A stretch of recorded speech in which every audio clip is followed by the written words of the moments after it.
Hi guys. तो यार आज की वीडियो में हम एक प्रोग्रामिंग का बहुत इंपॉर्टेंट कॉन्सेप्ट पढ़ेंगे जिसका नाम है फंक्शंस। हम देखेंगे फंक्शंस क्या होते हैं, फंक्शंस को बनाना सीखेंगे, फंक्शंस का यूज देखेंगे, फंक्शंस की एडवांटेजेस देखेंगे। ये सब कुछ हम इस वीडियो में कवर करेंगे आज। लेकिन उससे पहले हम ये देखते हैं कि अगर हमें एक गिवन नंबर तक काउंटिंग प्रिंट करवानी हो तो एक बार सबसे पहले हम उसका प्रोग्राम लिखते हैं कि वो कैसा होगा। तो हम आ गए अपने VS कोड पे। सबसे पहले एक वेरिएबल बनाते हैं इंट नम। इसकी वैल्यू लेट सपोज दे देते हैं हम 10। अब हमें करना क्या है, हमें 1 से लेके गिवन नंबर तक की काउंटिंग प्रिंट करवानी है। तो उसके लिए हम क्या करेंगे, हम एक लूप चला देंगे।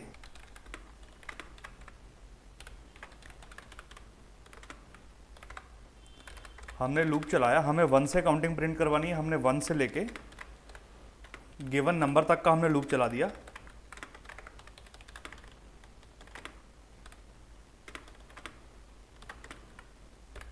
ये हमने काउंटिंग को प्रिंट करा दिया। एक बार इस प्रोग्राम को रन करते हैं। ये हमारी काउंटिंग 1 to 10 तक प्रिंट हो गई। अब मैं आपको बोलता हूं कि हमें 1 to 20 तक की काउंटिंग प्रिंट करवानी है। उसके लिए हम क्या करेंगे, हम अपने नंबर को हमने अपडेट किया 20। हम ये काउंटिंग का कोड एक बार कॉपी करके यहाँ पेस्ट करते हैं। अब हम दोबारा देखते हैं, इसको रन करते हैं। ये हमारी 1 to 20 तक की काउंटिंग प्रिंट हो गई। अब हम एक और प्रोग्राम लिखते हैं। अब हम करवाएंगे 30 तक की काउंटिंग प्रिंट। तो हमने नम को अपडेट किया 30, ऊपर वाले कोड को पेस्ट किया। अब हमने फिर से रन किया। अब हमारी काउंटिंग 30 तक प्रिंट हो गई। आप देख पा रहे हो कि हमें सिर्फ काउंटिंग प्रिंट करवानी है, एक गिवन नंबर तक की हमें काउंटिंग प्रिंट करवानी है। उसके लिए हमें ये 26 लाइन का कोड लिखना पड़ा, जो कि कर क्या रहा है, सिर्फ और सिर्फ काउंटिंग प्रिंट करवा रहा है। तो इससे क्या हो रहा है, इससे हमारा कोड बल्कि हो रहा है, हमारे कोड की रीडेबिलिटी कम हो रही है। अब अगर हमें ऐसे करते करते हमें 100 तक काउंटिंग प्रिंट करवानी हो, पहले 1 to 10, then 1 to 20, then 1 to 30, then 1 to 40, ऐसे करके हमें हर बार 1 to 100 तक की काउंटिंग प्रिंट करवानी हो, तो इससे हमारा कोड बहुत ज्यादा बल्कि हो जाएगा और उसकी रीडेबिलिटी बहुत कम हो जाएगी। इस चीज को ठीक करने के लिए हम क्या कर सकते हैं, हम ये बोल सकते हैं कि हम जो टास्क रिपीटेडली परफॉर्म कर रहे हैं, जैसे हम ये काउंटिंग को रिपीटेडली प्रिंट करवा रहे हैं, हमने यहां भी प्रिंट करवाया, हमने यहां भी प्रिंट करवाया, हमने यहां भी प्रिंट करवाया, जो भी हम टास्क रिपीटेडली परफॉर्म कर रहे हैं, उस चीज को ठीक करने के लिए हमारे पास एक फंक्शंस नाम का कॉन्सेप्ट होता है। उसको यूज करके हम अपने कोड को काफी अच्छे तरीके से कर पाएंगे। अब हम देखते हैं कि फंक्शंस एक्चुअल में होता क्या है। हमारे आज के मेन कॉन्सेप्ट को स्टार्ट करने से पहले प्लीज इस वीडियो को लाइक कर दो, चैनल को सब्सक्राइब कर देना, वीडियो को अपने फ्रेंड्स के साथ एंड अपने क्लासमेट्स के साथ, अपने कॉलेज में जहां भी आप इस वीडियो को देख रहे हो, प्लीज इसको शेयर कर देना। तो शुरू करते हैं, देखते हैं कि फंक्शंस होते क्या हैं। तो मैंने यहाँ लिखा कि function is a set of code that takes input, does some task and produce output. तो मतलब ये है कि फंक्शन सिर्फ एक सेट ऑफ कोड है जो कि कुछ इनपुट में लेगा, उस इनपुट के साथ कुछ टास्क परफॉर्म करेगा एंड आउटपुट दे देगा। फंक्शन बनाने के पीछे आइडिया ये था कि हम जो कुछ कॉमन टास्क और रिपीटेड टास्क कर रहे हैं, उसको हम बार बार ना लिखें, उसको हम एक बार लिखें और जब भी हमें उसकी जरूरत हो हम सिर्फ उसको कॉल कर दें अलग अलग इनपुट्स के लिए। जैसे हमने हमारे कोड में देखा था कि पहले हमें 10 तक की काउंटिंग चाहिए थी, तो हमने 10 के लिए कोड लिखा। देन हमें 20 तक की काउंटिंग चाहिए थी, हमने 20 तक के लिए कोड लिखा। देन हमें 30 तक की काउंटिंग चाहिए थी, हमने 30 तक के लिए कोड लिखा। तो हम same task again and again कर रहे हैं, उसके लिए हमें वापस से कोड लिखना पड़ा। तो इसके लिए हम एक फंक्शन बना सकते थे। तो फंक्शन हमने क्या देखा, ये हमारा फंक्शन है, इसको हम कुछ इनपुट में देंगे एंड ये हमें कुछ आउटपुट में दे देगा। इस फंक्शन के अंदर कुछ लाइन ऑफ कोड लिखा होगा और फंक्शन जिस चीज के लिए बनाया जाता है वही टास्क करेगा, उसके अलावा कुछ भी नहीं करेगा। अब हम देखते हैं कि फंक्शन बनाने का सिंटेक्स क्या होता है। सबसे पहले हमारे पास आता है रिटर्न टाइप, देन हमारे पास आता है फंक्शन नेम, यहाँ पर हमारे होते हैं पैरेंथेसिस, ये हमारी होगी कर्ली ब्रैकेट्स। इसके अंदर हम कुछ लाइन ऑफ कोड लिखेंगे। ये हमारा है फंक्शन बनाने का सिंटेक्स। अब इसको समझते हैं कि ये चीजें हैं क्या। सबसे पहले हमारे पास आता है रिटर्न टाइप। यहाँ पर हम ये मेंशन करते हैं कि हमारा फंक्शन रिटर्न क्या करेगा। क्या करेगा मींस किस टाइप की वैल्यू को रिटर्न करेगा। अगर हमारा फंक्शन इंटीजर टाइप की वैल्यू हमें वापस देगा तो हम यहाँ पे इंट लिखेंगे। अगर हमारा फंक्शन हमें ट्रू या फॉल्स वैल्यू रिटर्न करता है तो हम यहाँ पे बूल लिखेंगे। अगर हमारा फंक्शन हमें स्ट्रिंग रिटर्न करता है तो हम रिटर्न टाइप स्ट्रिंग देंगे।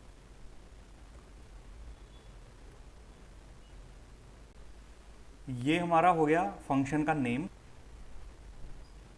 पैरेंथेसिस के अंदर हम देंगे इनपुट पैरामीटर्स की फंक्शन हमारा इनपुट में क्या लेगा। यहां पर आते हैं इनपुट पैरामीटर्स।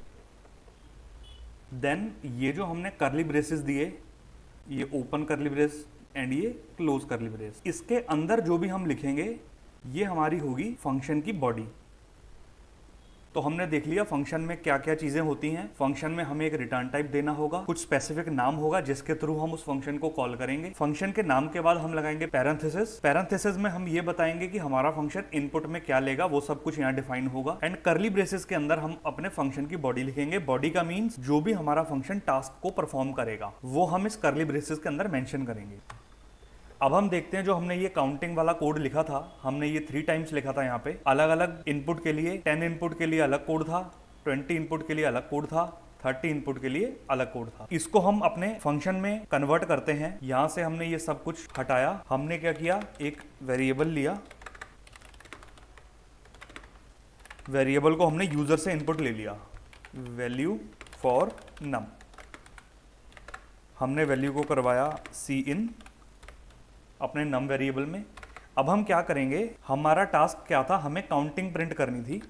तो हमने एक फंक्शन बना लिया प्रिंट काउंटिंग, इसमें हमने अपने नंबर को पास कर दिया। अब इस फंक्शन को बनाते हैं। अब ये फंक्शन हमें रिटर्न में कुछ भी नहीं देगा। तो जब कोई फंक्शन कुछ भी चीज रिटर्न में नहीं देता तो उसके लिए रिटर्न टाइप होता है वॉइड, VOID। जब हमारा फंक्शन हमें कुछ भी रिटर्न में नहीं देगा, अगर हमारा फंक्शन हमें इंटीजर वैल्यू रिटर्न देगा तो हम इंट लिखेंगे। अगर हमारा फंक्शन हमें स्ट्रिंग वैल्यू रिटर्न देगा तो हम स्ट्रिंग लिखेंगे। अगर हमारा फंक्शन हमें रिटर्न में कुछ भी नहीं करेगा, सिर्फ जो हमने इनपुट दिया उसको टास्क परफॉर्म करके वही खत्म कर देगा, तो हम लिखेंगे वॉइड। तो हमने लिखा वॉइड काउंटिंग। इनपुट में हम दे रहे हैं नम वेरिएबल। नम वेरिएबल किस टाइप का है, इंटीजर टाइप का है। तो हम अपने फंक्शन के इनपुट पैरामीटर में देंगे इंट नम। हमें इंटीजर वैल्यू इनपुट में मिल रही है। अब यहां पर हमने लिखा है नम, जो कि मेन के अंदर भी वेरिएबल का नाम नम है। जरूरी नहीं है कि हमें यहां भी नम देना पड़े, हम कुछ भी ABC कुछ भी आप नाम दे सकते हो। तो अब हमें क्या करवाना था, हम सबसे पहले लिखते हैं सी आउट काउंटिंग। हमने फॉर लूप चलाया था 1 से लेके लेस देन इक्वल टू नम तक, i++ सी आउट आई। अब इस कोड को एक बार रन करते हैं। यूजर से वैल्यू मांगी, यूजर ने वैल्यू दी 10, तो हमारी 10 तक की काउंटिंग प्रिंट हो गई। अब यूजर ने वैल्यू दी 20, तो हमारी 20 तक की काउंटिंग प्रिंट हो गई। यूजर देगा 50, तो हमारी 50 तक की काउंटिंग प्रिंट हो जाएगी।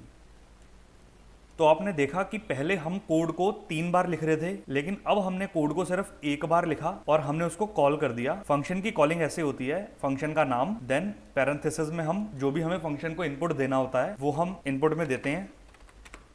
ये होती है फंक्शन कॉलिंग। ये हमारा हो गया फंक्शन डेक्लारेशन। फंक्शन डेक्लारेशन, ये हमने बनाया अपना पहला फंक्शन। तो अब हम कुछ और फंक्शंस बना के देखते हैं। यहाँ पर पहला हमारा ये फंक्शन था, फंक्शन 1 प्रिंट काउंटिंग। ये हमारा प्रिंट काउंटिंग का फंक्शन था। तो अब हम अपना सेकंड फंक्शन बना के देखते हैं, फंक्शन 2। इसका हम बनाते हैं इवन ऑड चेक करने का, कि हम इसको एक नंबर इनपुट में देंगे और ये हमें आउटपुट में ये देगा कि गिवन नंबर इवन है या ऑड है। अब मैंने बोला कि ये फंक्शन हमें आउटपुट में ये रिटर्न करेगा कि हमारा इनपुट वाला नंबर इवन है या ऑड है। तो ये हमें ट्रू या फॉल्स रिटर्न करेगा। तो उसके लिए हम बूल लिख देते हैं कि ये हमें बूलियन वैल्यू देगा। फंक्शन का नाम दे देते हैं चेक इवन ऑड। इसको हम एक इनपुट में नंबर देंगे। अब इवन ऑड को हम चेक कैसे करते हैं, अगर हमारा गिवन नंबर, ये जो हमने नम दिया है, इसको अगर हम डिवाइडेड बाय 2 करें और ये रिमाइंडर में हमें 0 दे दे। कोई भी नंबर इवन कब होता है, जब उसको 2 से डिवाइड करने पे उसका रिमाइंडर 0 आता है। तो हमने ये देखा कि अगर हमारा नंबर को 2 से हम डिवाइड करें और उसका रिमाइंडर 0 आए तो हम कर देंगे रिटर्न ट्रू, कि हमारा नंबर इवन है। एल्स अगर 0 नहीं आता, कोई और वैल्यू आती है, तो हम कर देंगे रिटर्न फॉल्स। ये हमारा सिंपल सा इवन ऑड का प्रोग्राम था। अब इस फंक्शन को हम कॉल करते हैं। सबसे पहले प्रिंट वाले फंक्शन को हमने कमेंट किया, यहाँ हमने यूज़र से एक नंबर इनपुट में ले लिया। इफ़, इस फंक्शन को हम इफ़ कंडीशन के अंदर ही कॉल कर देते हैं। चेक इवन ऑड, इसमें हमने अपना नंबर पास कर दिया इक्वल टू ट्रू। अगर इस फंक्शन ने हमें रिटर्न में ट्रू दिया तो हम सी आउट करवा देंगे इवन नंबर,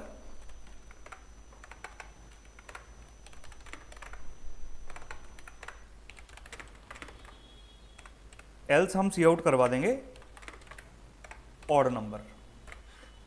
एक बार इसको भी रन करते हैं। हमने इनपुट में दिया 15 हमारा ऑड होता है तो इसने हमें रिटर्न किया ऑड नंबर। अब हमने इनपुट में दिया 16 हमारा इवन है तो इसने हमें दिया इवन नंबर। तो आपने देखा कि हमने यहां पर एक फंक्शन बनाया जो इवन ऑड चेक करेगा, एक फंक्शन हमने बनाया जो काउंटिंग को प्रिंट करेगा। अब एक लास्ट फंक्शन हम और बना के देखते हैं जो हमारे टेबल को प्रिंट करेगा, प्रिंट टेबल। ये फंक्शन भी सिर्फ प्रिंट करेगा, हमें कुछ रिटर्न में नहीं देगा। तो इसके लिए भी हम लिखते हैं वॉइड, फंक्शन का नाम दे देते हैं प्रिंट टेबल। इसके अंदर हमें इनपुट में एक नंबर मिलेगा, उसका नाम हम ले लेते हैं ए। हम इनपुट में नम देंगे लेकिन हम यहाँ उसको ए नाम से रिसीव करेंगे। तो ऐसा पॉसिबल है, ज़रूरी नहीं है कि जिस नाम से हम उस वेरिएबल को भेजें उसी नाम से हम उसको रिसीव भी करें फंक्शन के अंदर। तो एक बार सी आउट करते हैं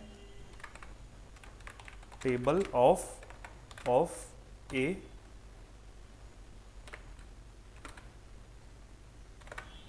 हमने लूप चलाया for int i is equal to 1, i less than equal to 10। हमें 1 to 10 तक टेबल प्रिंट करवानी है उस नंबर की। और हम क्या करेंगे, सी आउट a मल्टीप्लाई i। ये हमने काउंटिंग प्रिंट करवा दी। यहाँ पर हमने इसको कमेंट किया एंड हमने अपने टेबल वाले फंक्शन को कॉल किया प्रिंट टेबल। इसमें हमने अपना नंबर पास कर दिया। हमने अब देखो यहाँ हमने नम नाम से फंक्शन में भेजा लेकिन हम वहाँ ए नाम से रिसीव करते हैं, ये चलेगा। यूज़र ने इनपुट दिया 2, इसने 2 की टेबल प्रिंट करवा दी। यहाँ पर ए नहीं आएगा, यहाँ पर हम ए को प्रिंट करवा देते हैं टेबल ऑफ ए इज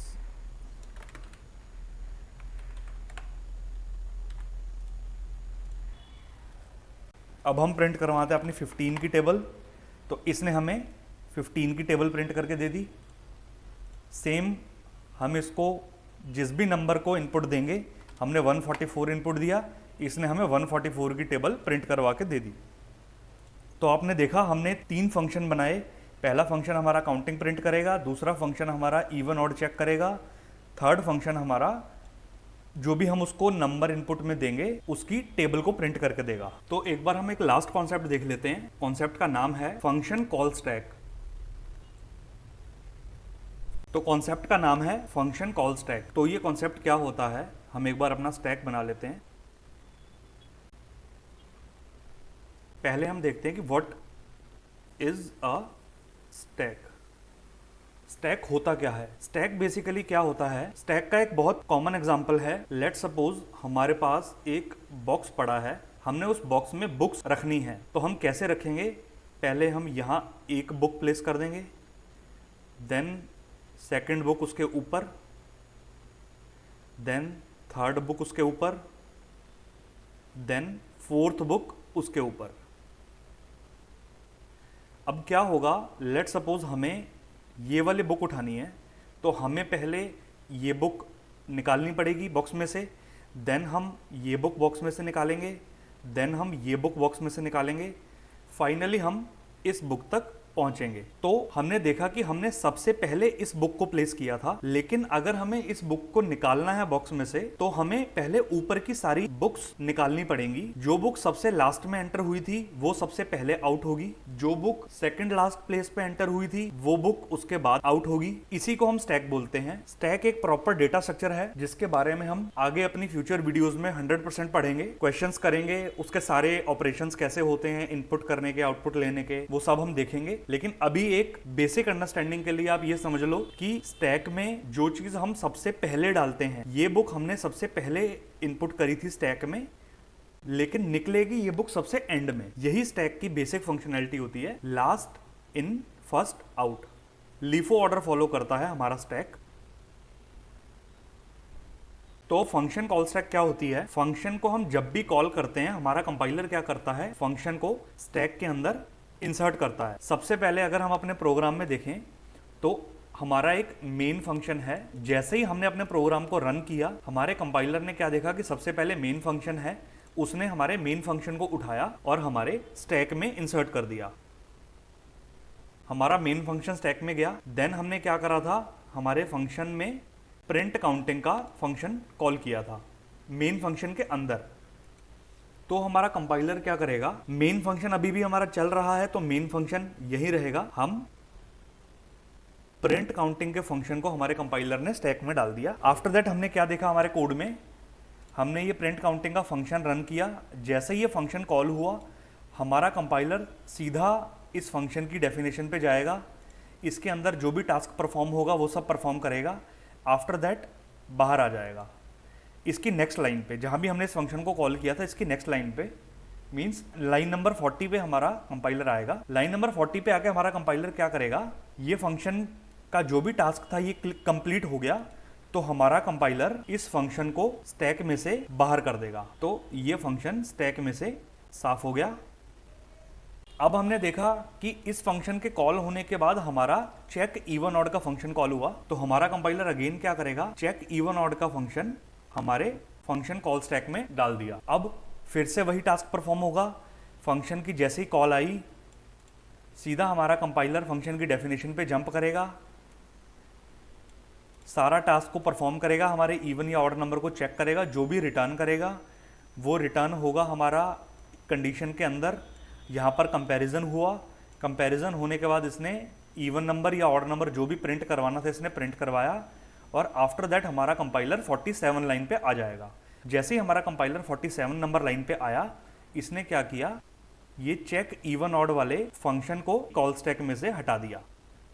अब अगेन हमारा कंपाइलर नीचे गया, हमने क्या किया है, प्रिंट टेबल नाम के फंक्शन को कॉल किया।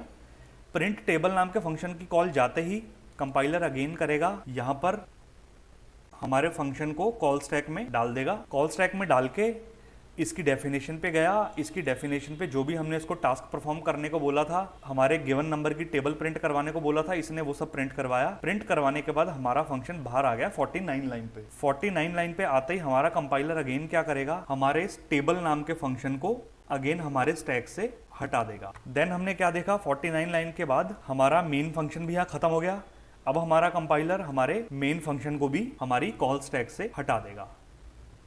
ये कॉन्सेप्ट होता है फंक्शन कॉल स्टैक का। जैसे जैसे हम फंक्शन कॉल करते रहते हैं, वो फंक्शन सारे कॉल स्टैक के अंदर इंसर्ट होते हैं। सबसे पहले ये खाली प्लेस है, यहाँ इंसर्ट होगा। देन जब तक ये फंक्शन चल रहा है, अगर उस फंक्शन के अंदर कोई और फंक्शन कॉल हो गया, जैसे हमने अभी देखा था हमारे मेन के अंदर और फंक्शन कॉल हुए थे, तो सेकंड फंक्शन यहाँ प्लेस होगा। अगर सेकंड फंक्शन के अंदर कोई और थर्ड फंक्शन कॉल हो रखा हुआ तो वो हमारे यहाँ पर जाएगा। एंड सबसे पहले ये फंक्शन आउट होगा, देन ये फंक्शन आउट होगा, एंड फाइनली हमारा मेन फंक्शन आउट हो जाएगा। ये एक छोटा सा कॉन्सेप्ट था फंक्शन कॉल का, छोटी सी ये वीडियो थी हमारी। इसमें हमने क्या देखा, फंक्शन क्या होते हैं, फंक्शन की नीड क्या होती है, अगर हम फंक्शन को नहीं बनाते, विदाउट फंक्शन काम करते हैं, तो उसके डिसएडवांटेजेस क्या होते हैं। हमारा कोड रीडेबल नहीं होता, हमारा कोड मॉड्यूलर नहीं होता, हमारा कोड बल्कि होता है, हमारे कोड में बग्स के चांसेस बढ़ जाते हैं। तो ये कुछ डिसएडवांटेजेस थी अगर हम विदाउट फंक्शन अपना काम करते हैं, कि हमारा कोड रीडेबल बिल्कुल नहीं होता,